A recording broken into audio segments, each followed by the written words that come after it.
Egésipo foi um escritor nazareno que viveu durante os anos 110 a 180 da Era Comum. Eusébio de Cesareia escreveu que Egésipo pertenceu à primeira geração dos sucessores dos apóstolos, o que o credencia como historiador. Registrou Egésipo boa parte da história dos apóstolos, e as compilou em uma obra chamada Memórias.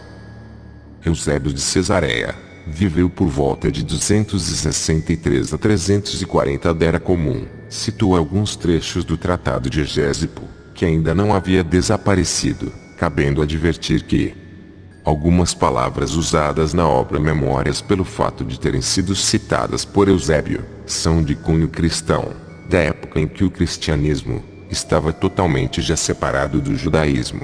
O termo igreja é notório no texto a seguir, quando o termo é usado no hebraico é kahal, ou kehilá, congregação. O nome Tiago, também, não é o nome original. O nome original é Yaakov. O Messias também é chamado de Salvador. Enfim, prossigamos. Sucessor na direção da igreja é, junto com os apóstolos, Tiago, o irmão do Senhor. Todos dão-lhe o sobrenome de justo, desde os tempos do Senhor até os nossos, pois eram muitos os que se chamavam Tiago. Mas somente este foi santo desde o ventre de sua mãe. Não bebeu vinho nem bebida fermentada, não comeu carne, sobre sua cabeça não passou tesoura nem navalha, e tampouco ungiu-se com azeite nem usou do banho.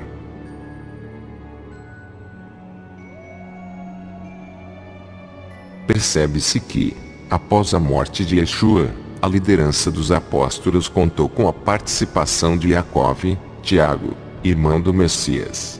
Isto derruba a ideia católica de que Pedro, Kefa, foi o primeiro papa, ou líder dos discípulos. A bem da verdade, segundo o texto que lemos anteriormente, a liderança foi compartilhada coletivamente entre os apóstolos, emissários, e Yaakov, Tiago. Em dado momento de sua obra, Egésipo destaca Yaakov como o principal líder dos emissários. Outro elemento importante, extraído da passagem transcrita, diz respeito ao fato de que Yaakov não bebeu vinho, e nem passou navalha em sua cabeça desde o ventre de sua mãe, ou seja, era Nazir, Nazireu, consoante a descrição de Bamidbar, número 6. Se percebe, então, que a Torá era praticada pelos discípulos mesmo após a morte do Mashiach, uma vez que o voto de Nazir, Nazireu, é uma instituição da Torá, e Yaakov nunca desfez o voto enquanto viveu.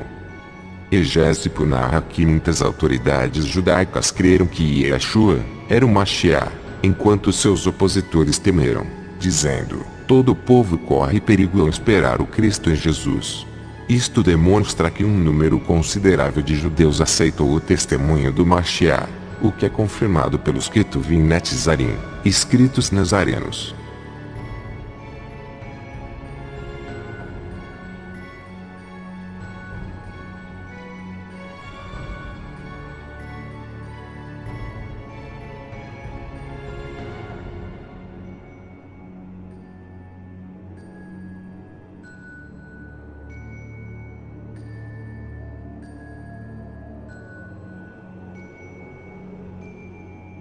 Após a morte de Yaakov, irmão de Yeshua, os emissários, apóstolos, se reuniram com o objetivo de escolher o novo líder, sendo eleito Simão, primo de Yeshua. Cita-se Eusébio de Cesareia, que se pautou na obra de Egésipo. Depois do martírio de Tiago, e da tomada de Jerusalém, que se seguiu imediatamente, é tradição que os apóstolos e discípulos do Senhor, que ainda viviam, reuniram-se de todas as partes num mesmo lugar, junto com os que eram da família do Senhor segundo a carne, pois muitos deles ainda viviam, e todos celebraram um conselho sobre quem seria considerado digno de suceder a Tiago, e todos, por unanimidade, decidiram que Simeão, o filho de Clopas, mencionado também pelo texto do Evangelho, era digno do trono daquela igreja, por ser primo do Salvador. Ao menos segundo se diz, pois Egésipo refere que Clopas era irmão de José.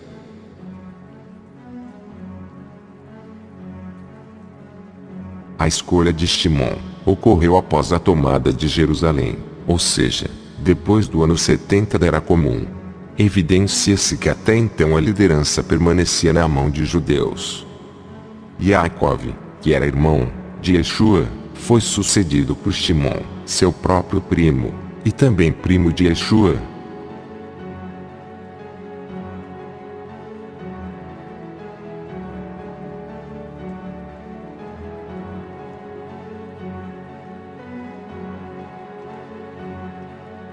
Na obra de Eusébio de Cesareia, o autor escreveu que até a época do imperador romano Adriano, que governou de 117 a 138 da Era Comum, a liderança do caminho em Jerusalém contou sucessivamente com 15 zakenim, anciãos, todos judeus circuncisos. Este registro é de extrema relevância, porquanto demonstra que os líderes dos nazarenos, ao passar dos anos, sempre foram judeus circuncisos, e nunca gentios. Em outras palavras, os sucessores dos apóstolos, emissários, na liderança, judeus circuncisos, concentraram suas funções em Jerusalém, e jamais outorgaram poder à igreja romana. No hebraico, zaken significa ancião, plural, zakenim, e se refere à liderança de uma comunidade judaica, que fica nas mãos de pessoas com idade mais avançada, pois na cultura judaica a velhice é considerada salutar, e sinal de sabedoria.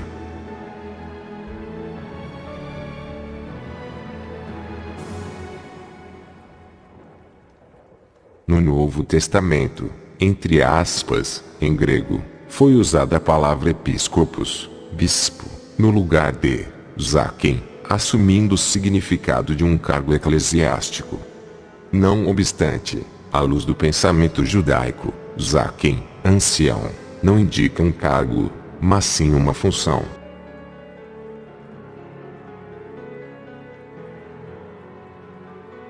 No que tange às datas dos bispos, como vimos, o correto seria anciãos de Jerusalém.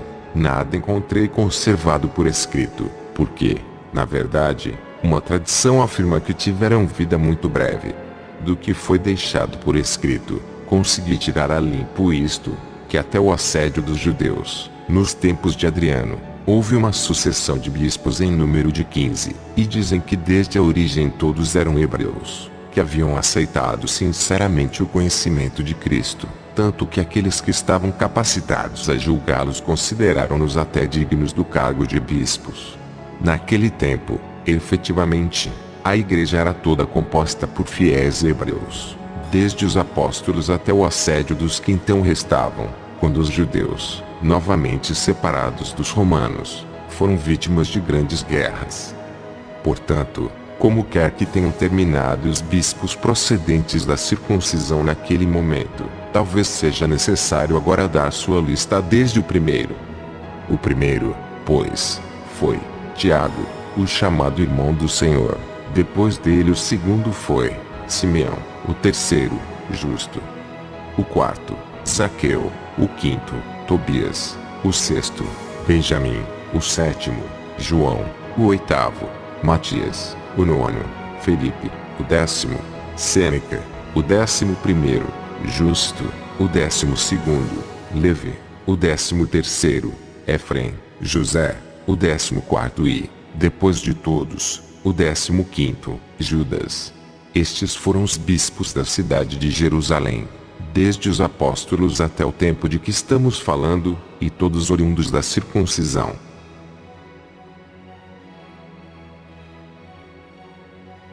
Frisa-se mais uma vez, até o tempo do imperador Adriano, a sucessão dos líderes do caminho ocorreu sempre na cidade de Jerusalém. E todos os 15 líderes citados eram judeus circuncisos, ou seja, praticantes da Torá. Desmascara-se a mentira de Roma no sentido de que o Novo Testamento, entre aspas, aboliu a circuncisão. Não. A circuncisão foi observada normalmente pelos netzarim, nazarenos. Inclusive 300 anos depois de Yeshua, há a menção de Epifânio de Salamina, como já vimos anteriormente.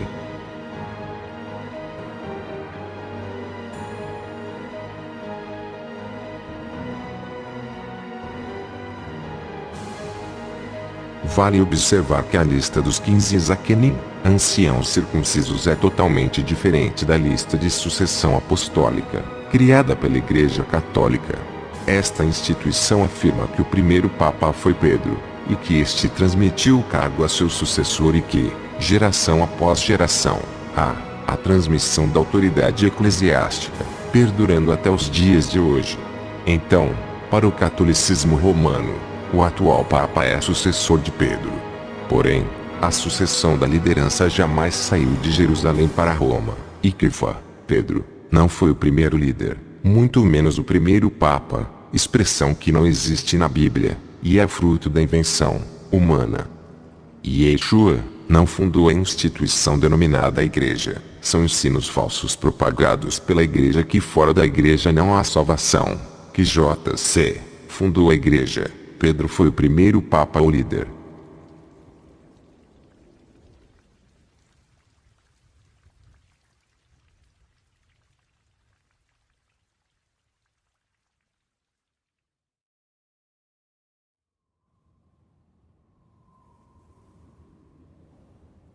E Yeshua não criou uma nova religião, ou igreja, mas trouxe uma visão correta da Torá, e seus discípulos continuaram a confirmar, pois mesmo depois da morte de Yeshua, eles continuaram seguindo a doutrina do seu mestre, a saber, a Torá. Observe o dizer de Yeshua: estreita é a porta, e apertado o caminho que leva à vida, e poucos há que a encontrem. Mateus 7,14. Quem segue a maioria geralmente se sente tranquilo, achando que está no caminho certo. Contudo, verifique que Yeshua afirmou com todas as letras que poucos encontram o caminho, ou seja, a minoria realmente o encontra. A maioria está errada, ensinou Yeshua. Larga é a porta, e espaçoso, o caminho que conduz à perdição, e muitos são os que entram por ela. Mateus 7,13. Lembremos da história de Noé. O cristianismo é a maior religião do mundo. Será que a verdade realmente está na maioria?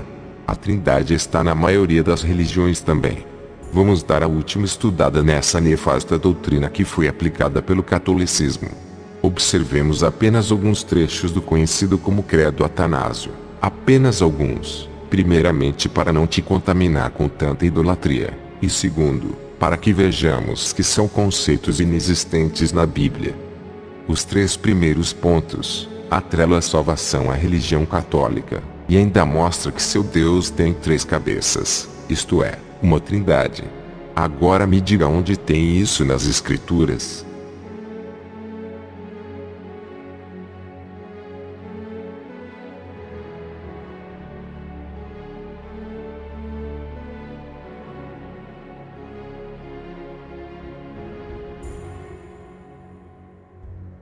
Três pessoas, mas um Deus. Como assim? Está bem claro que são 3 pessoas, que têm a mesma divindade. Paganismo master.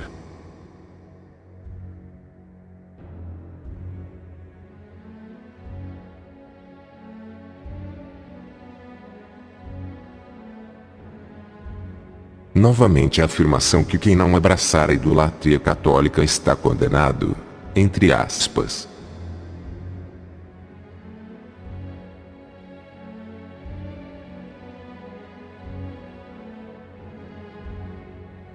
Os eruditos reconhecem também que o credo atanasiano, muitas vezes citado como definição padrão e apoio da Trindade, não foi escrito por Atanásio, mas por um autor desconhecido de época muito posterior.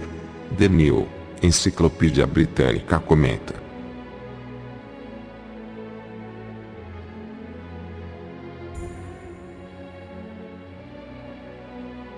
o credo era desconhecido à Igreja Oriental até o século XII.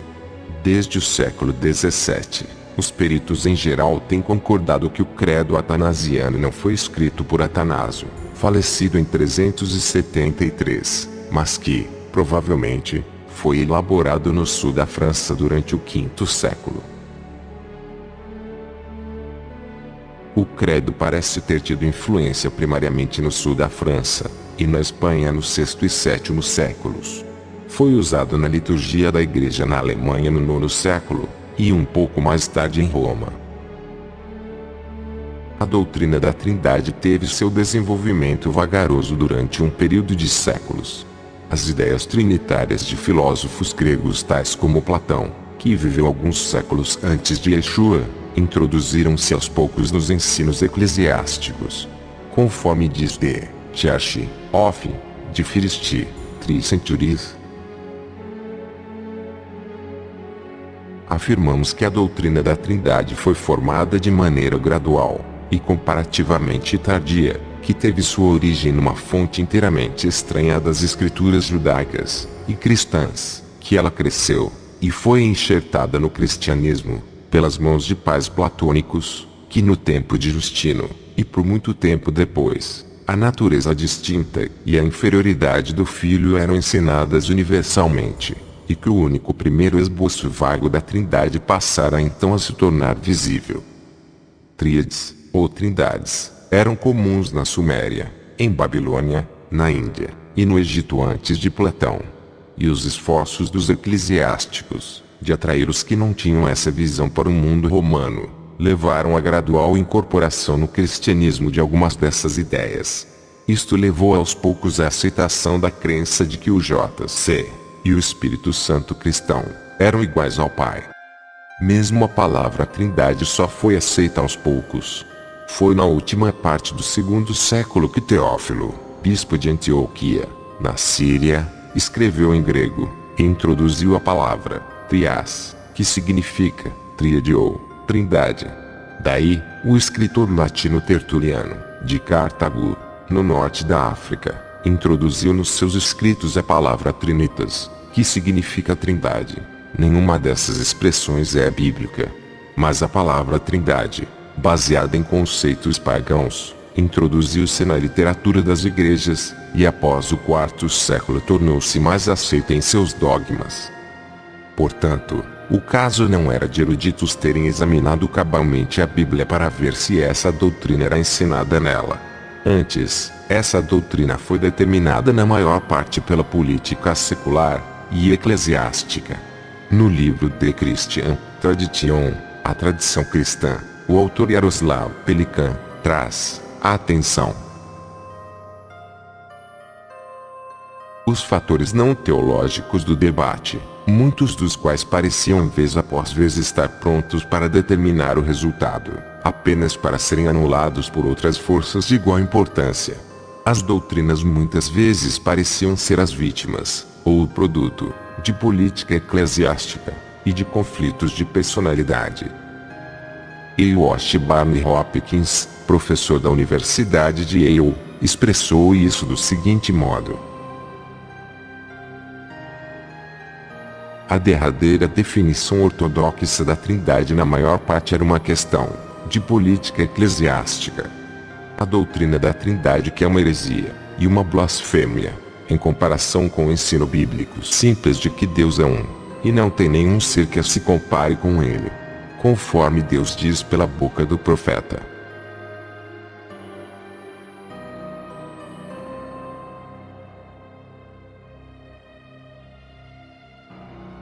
Com o passar dos séculos, todo o movimento religioso, oposto à visão da ortodoxia estabelecida no catolicismo, era considerado herege.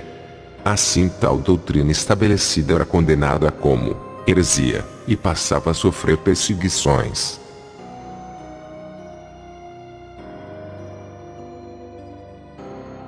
Os conceitos falsos concebidos pela mente humana, com inspiração maligna, são instalados na mente, e passam a ser considerados dogmas pela Igreja cristã, e ninguém pode contestá-los, sob pena de serem considerados hereges. As mentiras são tantas que, em muitos casos, podem levar o homem a perder a salvação. Aliás, a tese de que a salvação não se perde é mentirosa, visto que as Escrituras declaram que alguém pode ter o seu nome riscado do livro da vida.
E Yeshua disse que a verdade é capaz de libertar uma pessoa. De fato, vemos que somente os que amam a verdade têm a capacidade de se livrar dessa longa lavagem cerebral.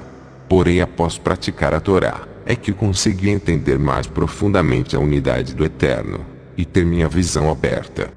Estamos quase chegando ao fim deste estudo. Nós não queremos retirar ninguém de sua fé, porém temos a obrigação de informar a verdade para aqueles que a buscam. O vídeo não é um ataque ao cristianismo, mas uma exposição de dados históricos sobre como se deu a origem da religião citada. Também não temos a visão de esquerda, em que se é contra os padrões bíblicos. Muito pelo contrário, nós do canal servimos ao Criador de todas as coisas, amamos a Ele acima de tudo, e amamos todos os seus mandamentos e instruções que se encontram nas Escrituras, e temos muito zelo para com Ele. Também não somos hipócritas de não reconhecer que o cristianismo ajudou a construir o mundo ocidental e lutar para preservar alguns princípios bíblicos das nações em que estão instalados, por mais que não seja a fé escritural. O foco do vídeo é mais na parte histórica da origem do cristianismo, mas antes de encerrarmos este trabalho, temos a obrigação de falar do livro de fé dos cristãos, que nós do canal não vemos mais como um livro sagrado, o conhecido como Novo Testamento, em que chamamos de escritos nazarenos. O critério para analisar os livros é sempre a Torá e os profetas. A maioria dos céticos e ateus utilizam-se justamente destas contradições geradas por acréscimos para tentar invalidar a palavra de Deus. Ironicamente, a maioria dos religiosos e pregadores em geral negam tais acréscimos, e mesmo erros de traduções, com o argumento de que Deus não é Deus de confusão. Mas outro fato que ignoram é que Deus nos deu livre-arbítrio, e Ele mesmo dá mandamentos para não tirar nem acrescentar nada de sua palavra. Ora, se Deus proíbe tal prática, é porque existe a possibilidade dela ser praticada.